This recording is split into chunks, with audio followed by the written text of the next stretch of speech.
Throughout Mexico, at demonstrations and at monuments commemorating the dead of this or that massacre or murder, you will see lofted on placards or inscribed in bronze a single repeating phrase, Fue el Estado.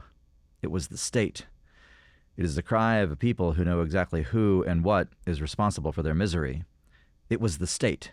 Fue el Estado.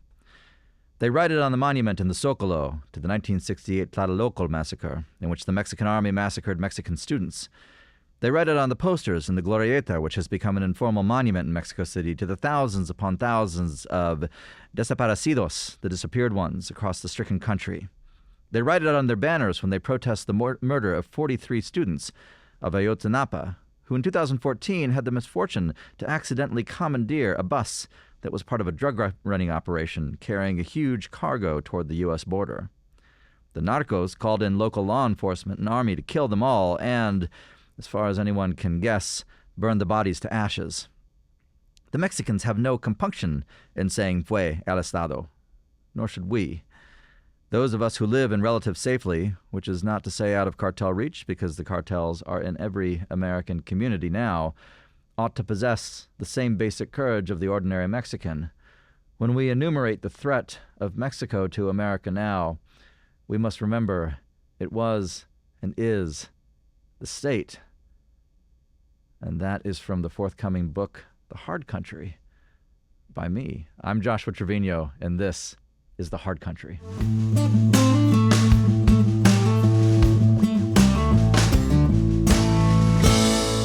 Hello, everyone, and welcome back to The Hard Country.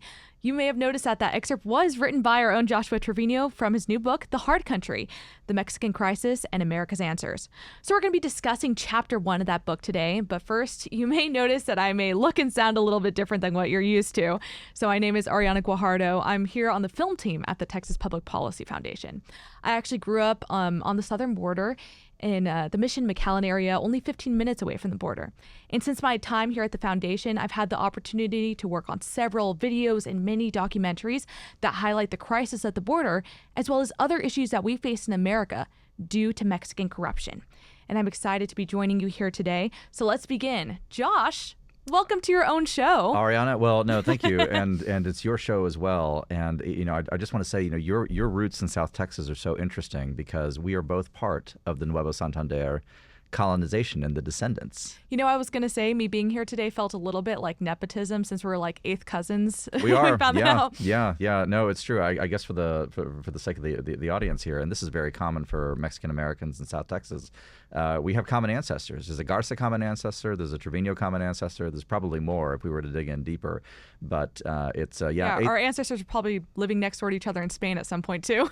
Yeah, who knows? Yeah, no, that's exactly right. But it really illuminates sort of the tightness and the longevity of that particular community, which I guess we'll get into. But I'll let you drive the show. But I think it's just incredibly interesting, and it's great to have you here. Thank you. So first of all, you wrote a book. What inspired you to say that this needs to be written down for people to be able to read? Thank you. Well, yes, we did write a book, and I guess it's worth explaining sort of the release process for this. The book is going to be serialized, and so we're going to release about a chapter a week, more or less. And so as you watch this video, the first chapter is already available on the Hard Country website. We'll put the link in the show description below. But what the book is really about is really providing a kind of a one-stop context for the crisis at the border and also the crisis with U.S.-Mexican relations, all of which is a unity and has to be understood together. And we felt that it was necessary to do so because one of the things that we found here at the Texas Public Policy Foundation and in our working on border security, immigration issues, U.S.-Mexico policy, trade, and so on, is that it's really important to understand the premises of the current crisis. There's an old model and there's an accurate model. The old model used to be accurate, but as circumstances change, of course, as conservatives, we have to adapt to those changed circumstances. Well, we're going to be getting into some of those models later. Oh, we are? Okay, yeah. I'm sorry. Okay, well then... or at least what the changes have been and how we're going to be addressing them. Well, viewers, Ariana's already ahead on the models, so we'll stop there. Go ahead. Well, let's actually start with the excerpt that you had, where we're seeing that the Mexican people themselves are pointing the finger at the Mexican state about the crisis and the plight that they have, and they say, Fue el Estado. Mm-hmm. So that's the Mexican people. How do those Mexican officials react to that? Mexican public opinion is a very difficult thing to pin down, and I say that with respect. Polling is not good. Analysis of public sentiment is not good. And so when we talk about this phrase, you see it all the time, Fue el Estado, when there's people who disappear. There's a sort of an ersatz monument to femicides, killing of women in Mexico City near the Juarez Monument. Is that the one that we saw in Mexico City? We did see it. Yeah, I pointed Okay. it out to you. It's sort of the graffiti-covered placard in Parque Alameda, which is near El Centro. Well, I feel like that undermines what it is. It's like this super long, like wrapped around structure, because it looks kind of like almost like building, like, whenever something's being built and they have those like structures around it to Right. guard it. So it's like this huge, this kind of thrown together wall with so many names, and it's a pretty long walk to get around it. Yeah. So it's nothing small. Yeah, it is. If I had to interpret, and it was interesting, as with everyone, my views have evolved and changed with greater exposure. Although, like you, I am rooted in South Texas. My own direct experience in Mexico only goes back about 13 years. So unlike a lot of kind of more senior, more experienced individuals, I don't have 20 to 30 years of track record in Mexico. South Texas, yes, but as we'll probably discuss as this series of shows unfold, that's a little bit qualitatively different than Mexico proper. And in those before times, and this would have been about 2011, 2012, I ran into a protest that was over these desaparecidos, these disappeared individuals, and I was chatting with some of the folks there.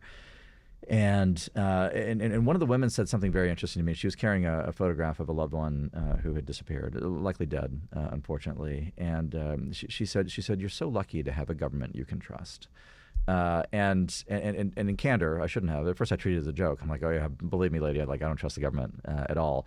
But she was right about one big thing, in that there is still in the United States, even though it's eroding significantly, and it has been for the past half century, this baseline level of trust in the government. Like, I trust that the police will come. I trust that if there's a murder, there's going to be an investigation. In Mexico, the clearance rate for murder is something like in the single digits. Really? It's extremely Wow, I didn't know low. that. It's extremely low. The late Alejandro Hope, who, God rest his soul, he passed away within the past year or two. One of the great and almost unheralded, except in his niche, security analysts in modern Mexico, once sat down with me and with some colleagues to explain sort of how law enforcement and accountability works in Mexico, and what he communicated was that in the traditional Mexican model, the police are actually not there to prevent crime. They're there to investigate if they so choose, but it's not really a preventative role. And so in a sense, I'm overstating the case. In a sense, Right. you're on your own. In that case, and whether or not they successfully investigate or not, well, that depends upon a whole other web of circumstances that even in the best scenario without corruption is probably not going to unfold well. So, they say it's the state, but at the same time, and this is sort of the paradox of what's happening now in Mexico under the Morena regime that's been in place since 2018, they also trust in the state. This new regime, which I think does, I guess it's not new anymore. It's been, it's had an election, it's had a re-election of sorts with the ascent of Claudia Sheinbaum in the past several months. It is successfully positioned itself both as the steward of the state and encompassing the state. It's gone a long way toward recreating the old pre-dictatorship, but at the same time, it positions itself against, you can call it el Estado antes de ahorita, it's a state before now, and so it is simultaneously a revolutionary movement that at the same time has captured the state. So when they say Fue el Estado, I don't think the mass of Mexicans actually mean the Morena regime. They mean what came before: Peña Nieto, Calderón, Fox, Cedillo, and so on. And that's something that we have to unpeel to a great extent. But our thesis is that they're right. It was a state, and furthermore, not fue el Estado, ahorita es el Estado. It's the state right now that is. Are you going to try to get that to be the new slogan over there? Maybe I'll say it from the safety of Texas, but yes, it is still the state. Mm-hmm. So whenever we're looking at this issue, I want to go back to talking about what business as usual looked like before. So before we dive into like where it is now, what did the normal look like for the Mexican-American relationship? Yeah, so this is where we get into the conversation on models, right? And so the mental model for Mexico that predominated, again, I'll oversimplify the history a little bit, but you had a period essentially, from the establishment of actually what was the first Mexican empire, through the Mexican Revolution, so the 1820s to the 1920s, and even into the 1930s to an extent. So about 100 years. About 100 years, essentially. And the norm then was effectively a quasi-hostile relationship for a variety of reasons that we can go into. This is going to be the subject of, I think, chapter 3 or 4 of the book. We'll get into that. That was the historical norm. What happened with the, under Plutarco Elias Calles and then his successors, and it really got solidified in the early 1940s, was this pre-autocracy that really clamped down and dominated Mexican civic life, through any means possible. But it established a modus vivendi with the United States that was actually, from the American perspective, fairly positive. Mexico was a neighbor. And they were never this old pattern of antagonism. Territorial revanchism was essentially abandoned, and it was abandoned basically, if you had to put dates on it, from about 1930 through about, let's say, 2015. And was that because of a regime change in Mexico or Correct. a change in American perception of other countries? Well, that's a really good question. My argument would be that the majority of it was because of the change in regime in Mexico. Okay. However, in fairness to them, this was also concurrent with, because of course Franklin Delano Roosevelt and his good neighbor policy come in around 1933.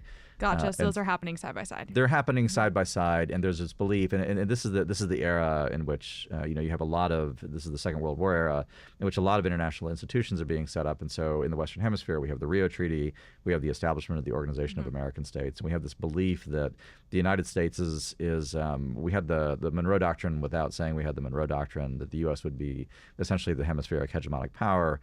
And at the same time work in a cooperative fashion with essentially the whole constellation of Latin American republics.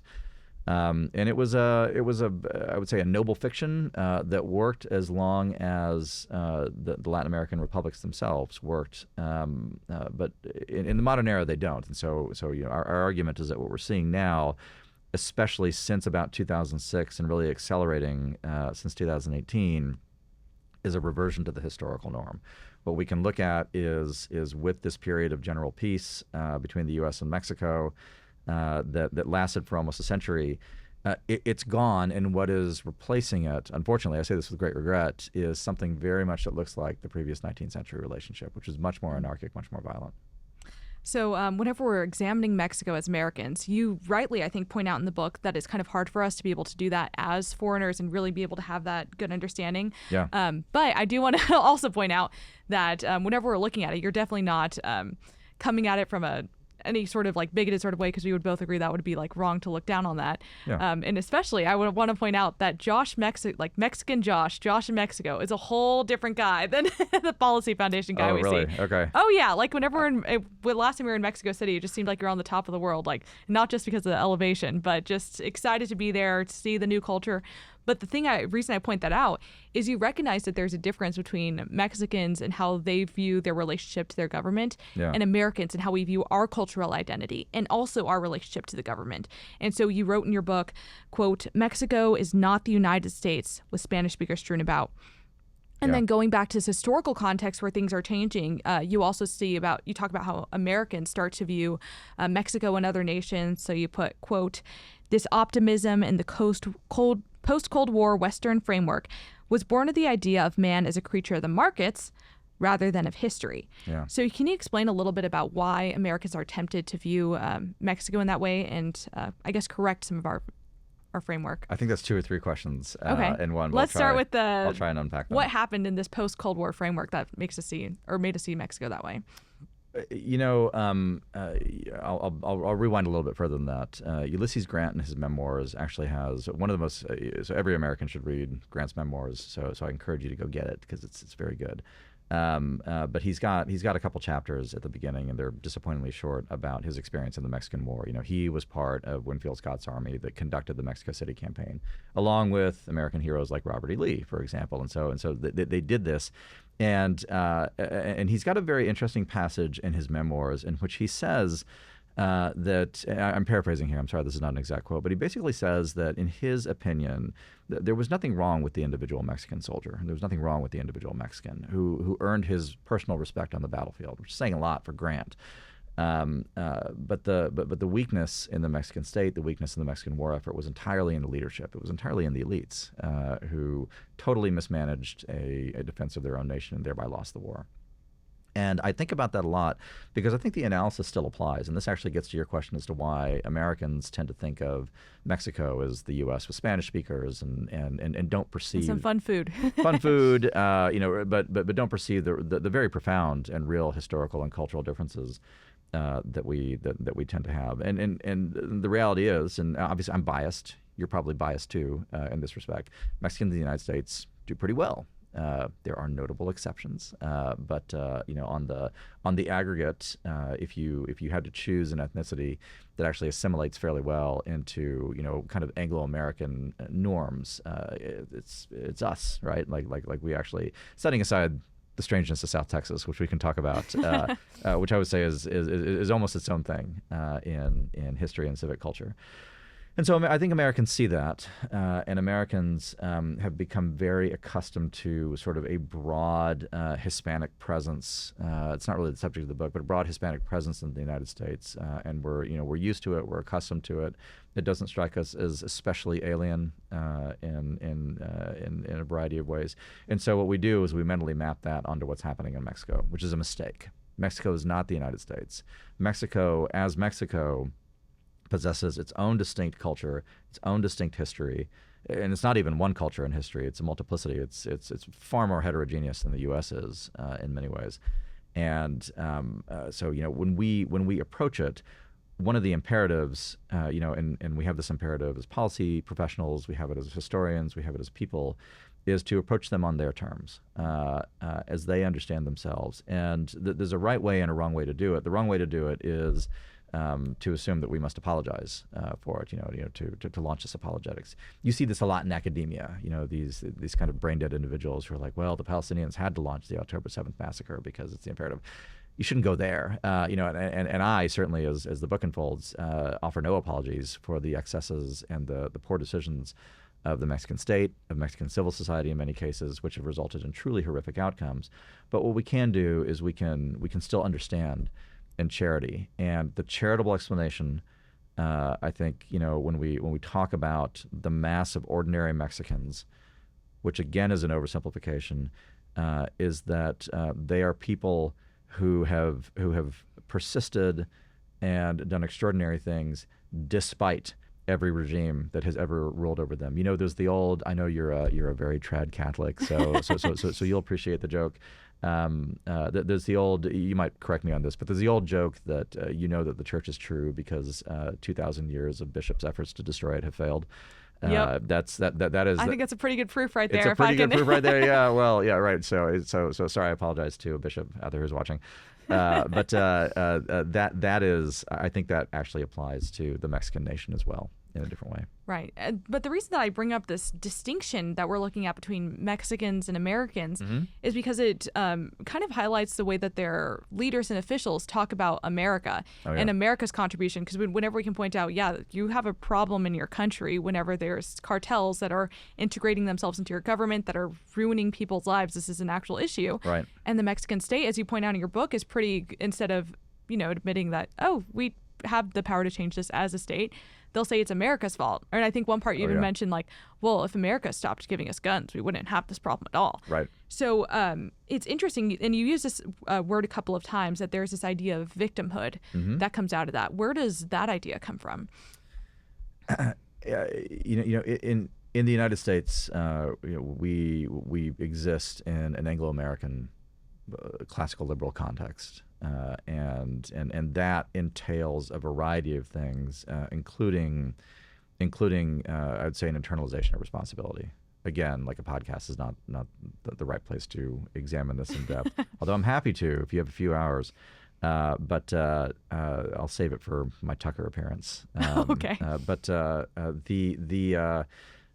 we exist within that. That's not what prevails in Latin America, which is much more, which is much more kind of a school of Salamanca, married to Catholic social thought, married to sort of this indigenismo ideology that's come up in the modern era. And wait, what is that? Indigenismo is this idea that the native peoples, the pre-Hispanic peoples, possess unique virtues and actually are the political ideal toward which the state grasps. So it seems like a lot of these ideas are similar to the American left and the things that are coming out of that. Am I correct to draw those connections? Yeah, no, I think you are. I don't think the American left engages it I think they understand it a great deal less than they believe that they do, honestly. Okay. But yeah, it's something that, at least from a rhetorical standpoint, would be very familiar to them. Okay. But when we talk about these differences, what the default, I'll probably get out too far over my skis here, but there is a default civic mindset to which you have to ask what's been done to you, especially if you have a belief that there's a zero-sum exchange in all things, which is very prevalent across a lot of the hemisphere. And so you can look at Mexican history writ large in one of two ways. You can look at it as essentially the achievements of the people married to the failures of the elite class, which is how I think you and I, schooled in the Anglo-American tradition, look at it. Or you can look at it as Pobre Mexico, the victim all the time of nefarious foreign interlopers who in the modern era send the Mexicans guns, buy Mexican drugs, infringe on Mexican sovereignty. And even if there's a kernel of truth in all these, which there's not nearly as much as its proponents seem to say, the tendency, especially on the levels of governments, is to make that the whole explanation for affairs, and that leads to a derangement that prevents solutions to the problems of Mexico. Mm-hmm. It was actually really shocking to me as a Texan, because in Texas, we just have this Mexican-American culture. Like you were mentioning it, you can even see it in a lot of parts of the country. Yeah. But that Tejano culture, just you see yourself rooted in that kind of Hispanic history, and it's just a part of your cultural daily life. Or, well, even if you're like not in the Hispanic community, you see a lot of it in the state. Yeah. So I was really surprised, and you mentioned this in your book, but we had talked about it previously, to learn that the Mexicans, like, not only are pointing their finger at America and blaming them a little bit, but there's this idea of seeing Texas as an enemy to the state. Oh, yeah. So that was really surprising to me. And I'm just wondering, like, considering all of this and what we were previously speaking about, does that increase the difficulty of being able to have a relationship between Mexico and America as friends? Yeah, that's a great question. It's been an unpleasant surprise to me too, to realize that there's a default assumption among a lot of the governance class in Mexico. And I keep in mind, Mexico City's not up at the border, right? It's about 2/3 of the way south. But wait, can you explain that idea that's prevalent in it seems to be like the Mexican elites, as you say, the people who are like in their university sphere that have that idea, right? So yeah. What is that idea? That Texas is an enemy? Yeah, like how does that come about? Well, Texas is and again, this is not. I feel like I have to qualify all this. So I will tell you why there's a lot of folks, significant folks, and significant cohorts who think that Texas is the enemy. But you have to juxtapose that with the tremendous Mexican population in Texas. You have to juxtapose it with the immense popularity of the Dallas Cowboys. Not that the Cowboys have earned it in the past 30 years, but it's still that's loyalty right there, Josh. In Mexico, some people read Russian novels. Like I root for the Dallas Cowboys, and it imparts the same lessons in suffering and tragedy and futility. But we'll save that for another podcast.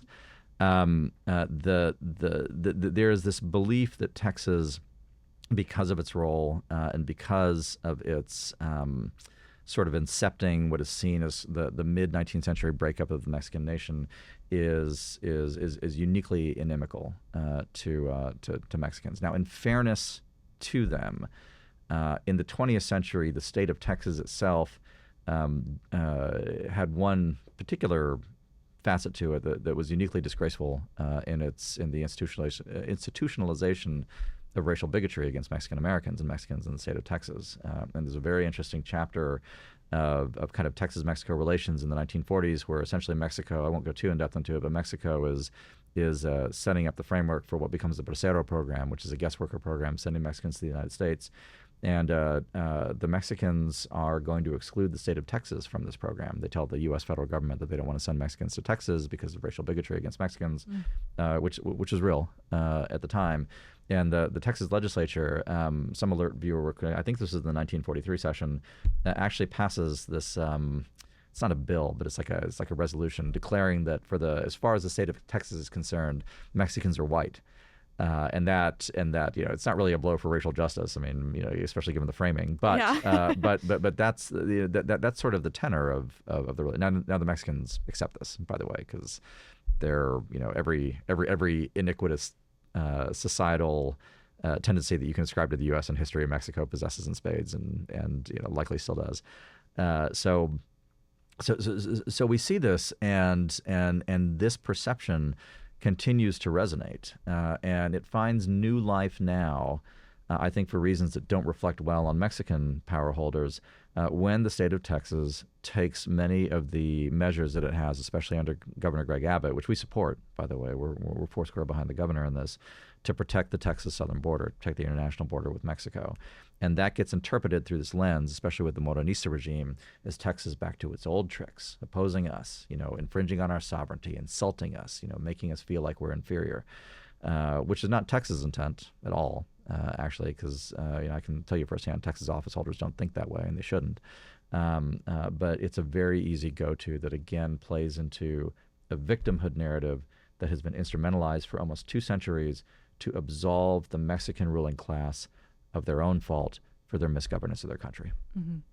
It is really interesting, though. It just was shocking, again, because of how much Hispanic culture is a part of Texas culture and Texas history now as how we view ourselves, which is, it's just interesting to me that coalition can push that narrative. Well, and so right now in Texas, there's really 4, this is an understudied kind of subject matter of ethnicity, demography, what have you. And I think the Texas Public Policy Foundation is the only institution that's even glanced at it sideways.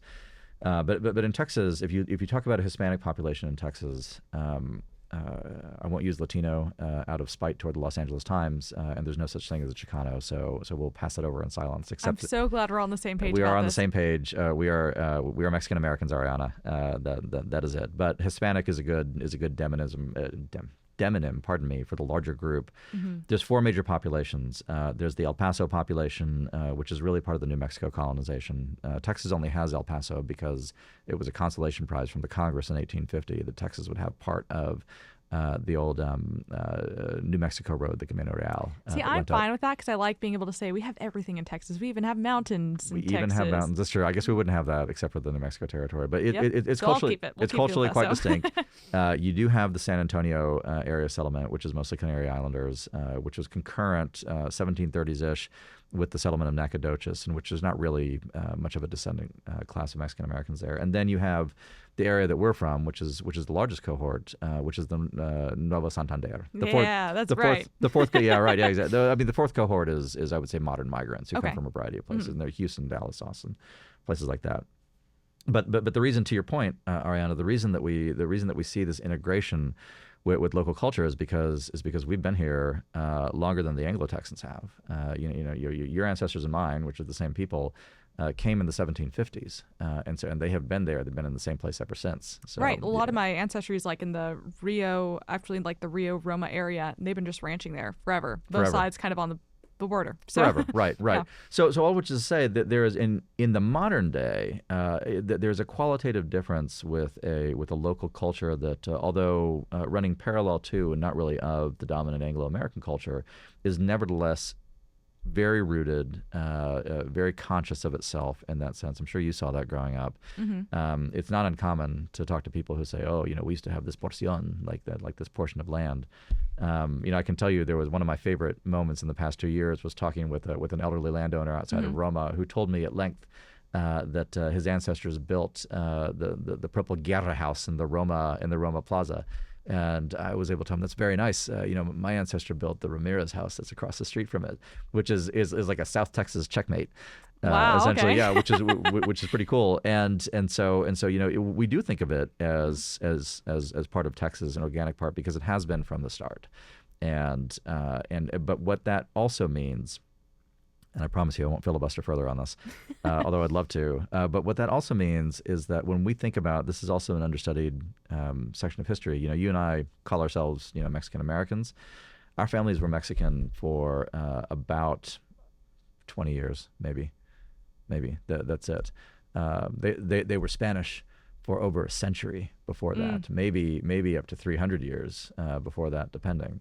And then of course we've been Texan for almost 2 centuries since. Right. Well, I would say one side of my family does start in Mexico a little bit more recently, but yes. Well, that's true. Yeah. Okay. Well, with apologies to them, but everybody else. So the question is really, I think for us is if you have centuries of being under the legitimate Catholic King of Spain. And then a brief moment, not even a full generation, under the rule of the Mexican Empire and Republic. And then there's another shift again. Yeah. Yeah, right, exactly. Then why are we Mexican Americans? There's an answer to that, but I'll just leave that. I'll leave that hanging. We'll leave that for the next time. Yeah. But what's interesting about all this research and all this coming together is you got to pull all of it out in something called the Transition Integrity Project 2024. Yeah. And that's something that you start your chapter with. Can you go into a little bit about what that is and what came out of that study? Thank you. Yeah, no, the Transition Integrity Project is a project that actually started as, I believe, a cooperative venture between the Heritage Foundation and our Texas Public Policy Foundation in 2020. And so what it did was a war game run by my colleague Chuck DeVore and some folks at Heritage. I apologize to the Heritage personnel. I don't recall who specifically at Heritage ran it.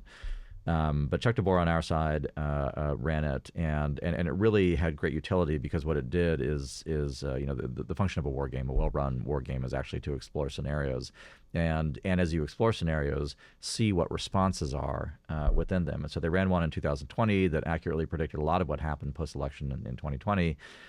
And we ran one again earlier this year for the 2024 election, and I was the Mexican player, for lack of a better term. And so what we did, and by the way, this is all intended to be provocative, and it's not predictive, it's exploratory, but the exploratory aspect does become predictive in a certain sense.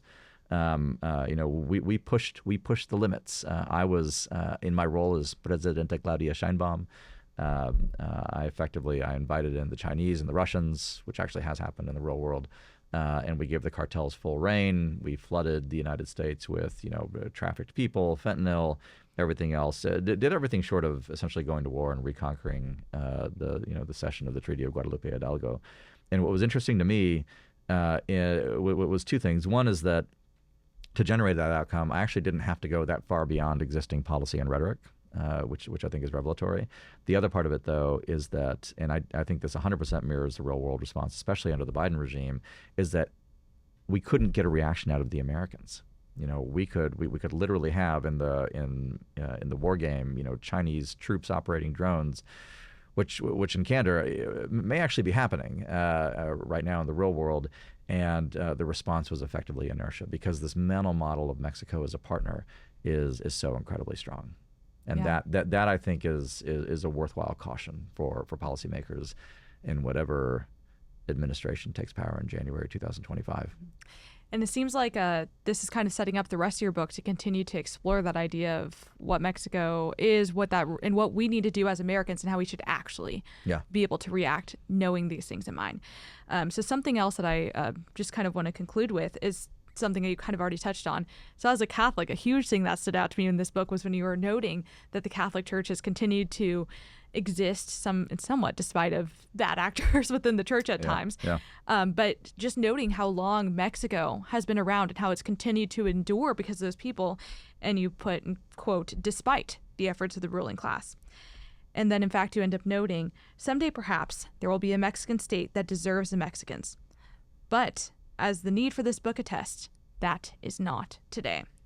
So keeping that sentiment in mind, is there anything else that Texans and Americans should know before we journey through the rest of this book with you? Yeah, absolutely. Look, I'll just it's a great point to end on, Ariana. And again, we'll be having a conversation with every new chapter that comes out. Chapter 1's out now. Go read it.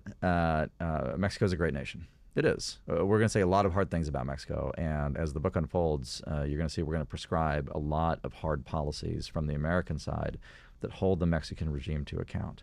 But we cannot forget 2 big things. One is that we're always going to be neighbors. That is a permanent condition and is beyond our control. The other, though, is that Mexico, the American interest is in a Mexico that is strong, prosperous, flourishing, and fully sovereign.